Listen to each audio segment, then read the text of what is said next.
Hey guys, welcome to my YouTube channel. मेरा नाम अतुल शर्मा, सबका स्वागत करता हूं। तो आज हम लोग पढ़ने वाले हैं एवरेज का एक इंपॉर्टेंट कंसेप्ट, जो कि अगर आप पढ़ लोगे तो आपके काफ़ी सारे सवाल इजीली निकल जाते हैं, क्योंकि बहुत ज़्यादा क्वेश्चंस इसी में पूछे जाते हैं। जब भी पूछे जाते हैं सवाल, मोस्ट इंपॉर्टेंटली इसी टॉपिक के इर्द गिर्द घूमते हैं। और ये बहुत ज़्यादा अच्छा कंसेप्ट है एवरेज में। ठीक है, देखो एवरेज आपको सबको बेसिक तो पता हो कि एवरेज होता क्या है ना। उसका फॉर्मूला क्या होता है कि sum of all the numbers upon total numbers. कितनी है sum of all the observation upon total observation. ठीक है, अब बात करते हैं किस तरह के सवाल की मैं बात कर रहा हूँ, कौन से कंसेप्ट की मैं बात कर रहा हूँ। सपोज करते हैं आपको एक सवाल आता है कि 5 नंबर्स है और उनकी एवरेज आपको दी हुई है 12 है, और एक आप 6th नंबर ऐड कर रहे हो। 5 नंबर है, आप लिख सकते हो क्वेश्चन, उनकी एवरेज है 12 और एक 6th नंबर ऐड कर रहे हो जिसकी एवरेज है जो 6th नंबर ऐड कर रहे हो वो आपके पास है 24। कितना है? 24। अब पूछा गया कि जब 6ठा नंबर ऐड हो जाएगा तो बताओ टोटल एवरेज कितनी बचेगी। ठीक है, अगर मैं एवरेज का मतलब समझूं, बेसिकली होता क्या है कि ये जो 5 नंबर है इनको मैं बोल सकता हूं कि पांचों के पांचों 12 है। भाई एवरेज का एक मतलब ये भी होता है कि अगर 5 नंबर्स की एवरेज 12 आ रही है, दैट मीन्स हर एक नंबर क्या होना चाहिए आपका? 12 होना चाहिए। अब आप नंबर ऐड कर रहे हो 24। ठीक है, ये 6th नंबर ऐड हो रहा है यहाँ पे 24। देखो, अब अगर 6 नंबर की एवरेज बतानी है तो मतलब क्या है कहने का कि 6 नंबर क्या होना चाहिए? सेम। 6 नंबर क्या होना चाहिए? सेम। अगर मैं पहले 6 को सेम कर लेता हूँ, मान लो यहाँ पे भी लिख लेता हूँ 12। अब कितने बच गए? 12। देखो यहाँ पे 6 नंबर 12 के 12 हो गए, लेकिन इसमें एक 12 प्लस 12 है, इसमें 12 के ऊपर एक एक्स्ट्रा 12 है। अब आपके पास ये 6 नंबर तो सेम है, 12 12 12, लेकिन एक एक्स्ट्रा 12 भी बचा हुआ है जो सब में आने वाला है। तो ये 12 जब इक्वली डिस्ट्रीब्यूट होगा इन 6 में तो क्या बन जाएंगे? मान लो 6 में 12 को मैं इक्वली डिस्ट्रीब्यूट करता हूँ तो 2 आ जाएगा, तो हर एक को मैं 2 बढ़ा देता हूँ तो बन जाएगा 14, ये बन जाएगा 14, ये बन जाएगा 14। ऐसे 6 के नंबर बनेंगे 14 और ये इसकी एवरेज होगी 14। कहने का मतलब है जब भी नया कोई नंबर ऐड होगा, है ना, तो जो वो एवरेज के ऊपर नंबर होंगे वही जो नंबर्स होंगे वो एवरेज में चेंज लाते हैं। ठीक है, कहने का मतलब अगर मान लो दोबारा से बता दूँ, 5 नंबर की जो एवरेज है वो आपके पास 12 है और 6ठा नंबर जो ऐड हो रहा है वो आपके पास है 24। तो देखो ये एवरेज से कितना ज़्यादा है? प्लस 12 है। ज़्यादा कितना है? प्लस 12। तो ये चेंज, टोटल चेंज कितना है इस नंबर में, मतलब टोटल चेंज कितना लेने वाला है? प्लस 12 का। और कितने नंबर में लाने वाला है? 5 तक था ही पहले से, अब एक हो गया 6, तो 6 से डिवाइड कर दो, कितना आ गया? +2। तो एवरेज में कितना बदलाव आएगा जी? +2 का। ये कंसेप्ट है। अगर मान लो मैं इस तरह सवाल लेता हूँ, आपके पास 4 नंबर है जिनका एवरेज जो है वो आपके पास 8 है, 2 नंबर ऐड करता हूँ, दैट इज 10 और 18। 10 और 18। अब देखो तो बताओ नया एवरेज कितना होगा? 2 नंबर ऐड हो रहे हैं, 10 और 1 18, 4 नंबर का एवरेज है 8। तो आपको पता है ये नंबर इससे ज़्यादा है कि कम एवरेज से ज़्यादा है, तो कितने का चेंज लेकर आएगा ये नंबर? +2 का। और ये नंबर कितने का चेंज लेकर आएगा? +10 का। तो टोटल बदलाव दोनों मिलकर कितने लेकर आ रहे हैं? +12 का। +12 का। अब नंबर कितने हो गए? 4 5 6, और कितने नंबर में बदलाव लेके आएंगे? 6 नंबर में। तो एवरेज कितनी हो जाएगी? +2। मतलब पहले एवरेज 8 थी, तो अब कितनी हो जाएगी? 8 और 2 10 हो जाएगी। ठीक है, इस तरह का सवाल हो गया। अब ये सवाल ऐसे भी हो सकता है कि मान लो आपके पास एक एवरेज था, जैसे 4 नंबर का एवरेज था, सेम क्वेश्चन है। ठीक है, यहाँ पे 8 है और 5वां नंबर ऐड हो रहा है 4 और एक नंबर ऐड हो रहा है 12। तो अब बताओ, इसको 12 से 16 कर लेते हैं, है ना। तो बताओ अब नई एवरेज कितनी होगी? अब देखो ये नंबर एवरेज से कम है, कितना कम है जी? -4, तो ऐसे लिखेंगे।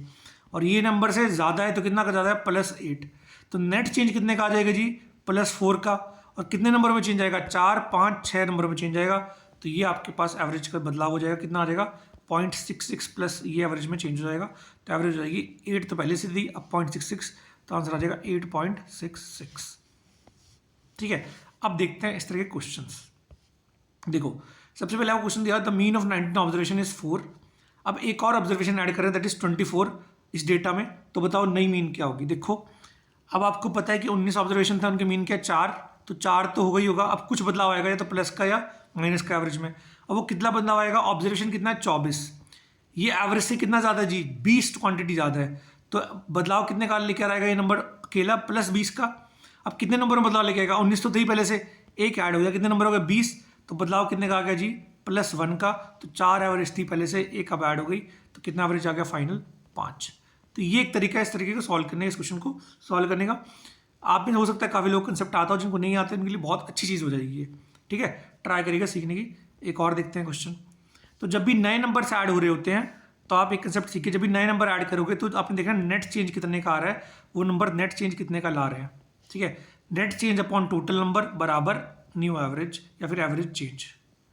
ठीक है भाई, अब देखो, अब इन तरह क्वेश्चन में देखते हैं जहां पर लिखा होता है कि जो गलती हो गई आपसे, जैसे बोला हुआ है कि 20 लोगों का ग्रुप है, उसका एवरेज है 89.4 और बाद में पता लगता है कि जो एक नंबर है उसको 78 लिख दिया, मिसरीड हो गया, जबकि वो नंबर था क्या 87।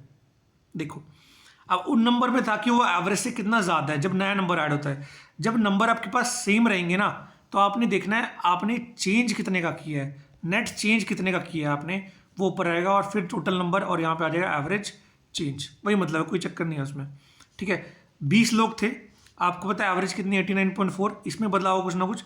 अब बोला आपने 78 लिख दिया जी, लिखना था 87। देखो 78 लिख दिया आपने, लिखना था 87, इसका मतलब आपने नंबर लिख दिए कम, नंबर लिख दिए कम। अब आपको इसको सही करने के लिए करना पड़ेगा, इसको बदलना पड़ेगा, और बदलने के लिए इसको क्या करना पड़ेगा, बढ़ाना पड़ेगा इसको। तो 78 को बढ़ा के 87 करना पड़ेगा, तो कितने नंबर ऐड करने पड़ेंगे, +9, मतलब आपको +9 ऐड करना पड़ेगा इस नंबर में, तब जाके जो सम है इसका सही होगा। और +9 आपने ऐड कर दिया, अब +9 कितने नंबर में डिस्ट्रीब्यूट होगा जी, 20 लोगों में। कितने लोगों में, 20 लोगों में, तो यहाँ पे आ जाएगा +0.45 और ये किस में ऐड होगा जी, 89.4 में ऐड होगा, क्योंकि ये आपकी इनिशियल एवरेज थी।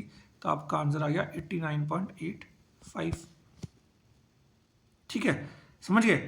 तो ये कंसेप्ट हो रहा है जिनमें मतलब इनकरेक्ट लिख देते हैं, जहाँ पे चेंज कर रहे होते हैं, जो नंबर अवेलेबल है उन्हीं में। तो आपने नेट चेंज पता लगाना है कितना नेट चेंज हो रहा है और वहीं से आंसर निकल जाना है आपका। देखो और आपसे इतना हो गया है, आपको करेक्ट निकालने तो आपको सही करना पड़ेगा उसको, और आपने गलत कर दिया, माइनस कर दिया 9, तो आपको +9 ऐड करना पड़ेगा सही करने के लिए। ठीक है, ये देखो बोला एक क्रिकेटर है, उसने 9 इनिंग में कुछ रन बनाया है, उसने 10th इनिंग में 100 रन बना दिए हैं, और उसकी जो एवरेज हो गई है वो 8 इंक्रीज हो गई है। देखो अब याद करो फॉर्मूला कि एवरेज चेंज कितना आता था, +8, और ये किसके बराबर होता है जी, टोटल चेंज अपॉन जो नए वाले नंबर होते थे। देखो पहले कितनी इनिंग थी, 9, अब कितनी इनिंग होगी, 10, तो 10 इनिंग होगी टोटल, है ना।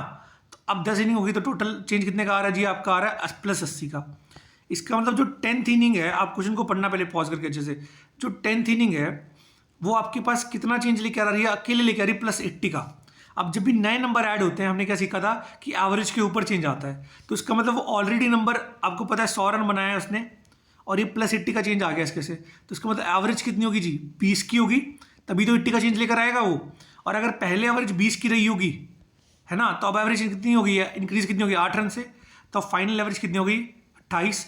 यही आप सवाल में पूछा कि एवरेज बताओ 10वीं इनिंग के बाद कितनी होगी, जो कि होगी आपकी 28। ठीक है भाई, अब देखते हैं नेक्स्ट क्वेश्चन। ये देखो average salary of 20 worker in office is 1900 per month, if the monthly salary manager salary is added the average becomes 2000 per month.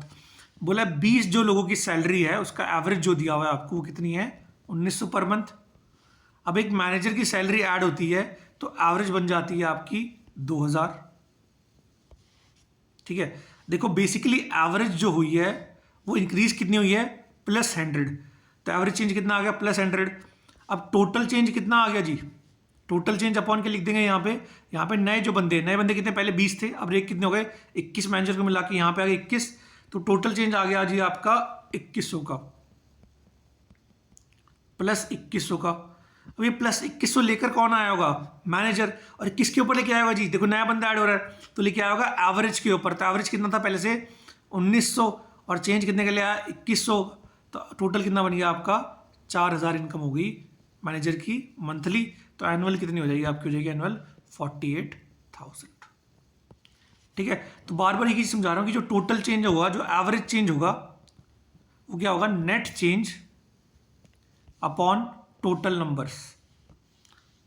Average change जो होगा net change upon total number. अगर तो कोई इंसान add हो रहे हैं, टोटल कोई भी नंबर्स ऐड हो रहे हैं, तो टोटल नंबर आएगा जो लास्ट ऐड होने के बाद नंबर बनता है। अगर सेम रहते हैं, कांस्टेंट रहते हैं, तो टोटल नंबर में कोई बदलाव नहीं रहेगा, जो नंबर है वही रहेगा। ठीक है जी, तो आई होप आपको ये कंसेप्ट समझ आया होगा और ये बहुत ज़्यादा हेल्प करेगा आपकी, इसको सीखने की कोशिश करें, इससे क्वेश्चन प्रैक्टिस करें। और thank you so much, I hope आपको अच्छी लगी वीडियो। बाय, फिर मिलते हैं जल्दी, जब तक के लिए ऑल द बेस्ट, तैयारी करते रहें, बाय।